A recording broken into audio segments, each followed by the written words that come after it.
बिस्मिल्लाहिर्रहमानिर्रहीम। अस्सलाम वालेकुम व्यूअर्स। आज हम बनाने लगे हैं गाजर और चावल की खीर। ये बहुत ही मज़ेदार और बहुत ही इजी रेसिपी है, तो आप इसको ज़रूर ट्राई कीजिएगा, वो भी मेरे तरीके से। वीडियो को स्किप किए बगैर देखिएगा, तो तभी आप इतनी मज़ेदार सी खीर रेडी कर सकेंगे।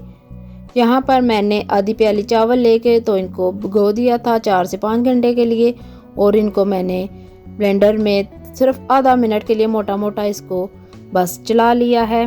बहुत ज़्यादा बारीक नहीं करना, बस मोटा सा ही, बस आधा मिनट बहुत होगा।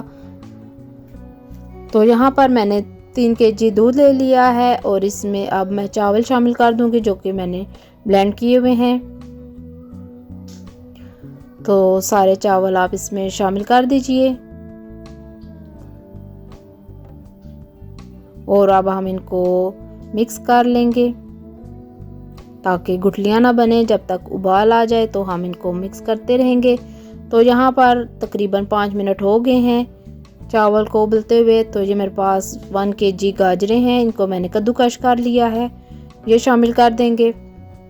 और इन दोनों को हम अच्छी तरह से मिक्स करके तो पका लेंगे। फ्लेम हमने बिल्कुल लो रखना है, और आप जितना इसको लो फ्लेम पे पकाएंगे ये उतने ही मज़े की रेडी होगी। इसमें आपको खोया भी डालने की ज़रूरत नहीं है।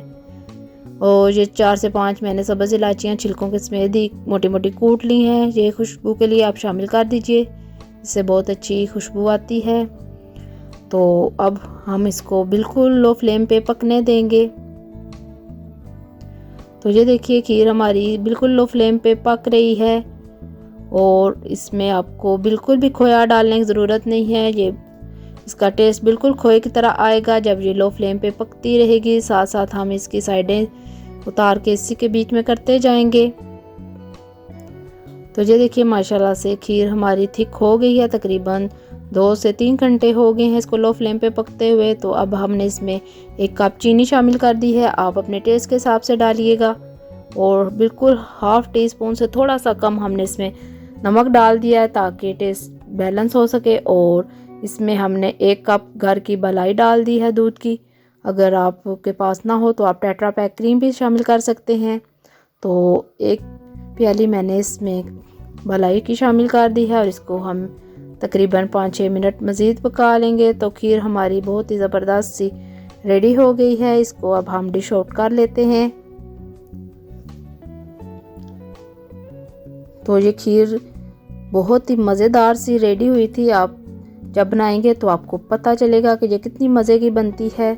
और अब इसके ऊपर आप कटे हुए पिस्ते बादाम डाल दीजिए, जो भी नट्स आपके पास हो आप इस पे डाल दीजिए। तो इसको सर्व कीजिए ठंडी ठंडी, और ये बहुत ही मज़े की होती है। गरम भी बहुत मज़े की होती है, और ठंडी और ही मज़े की होती है।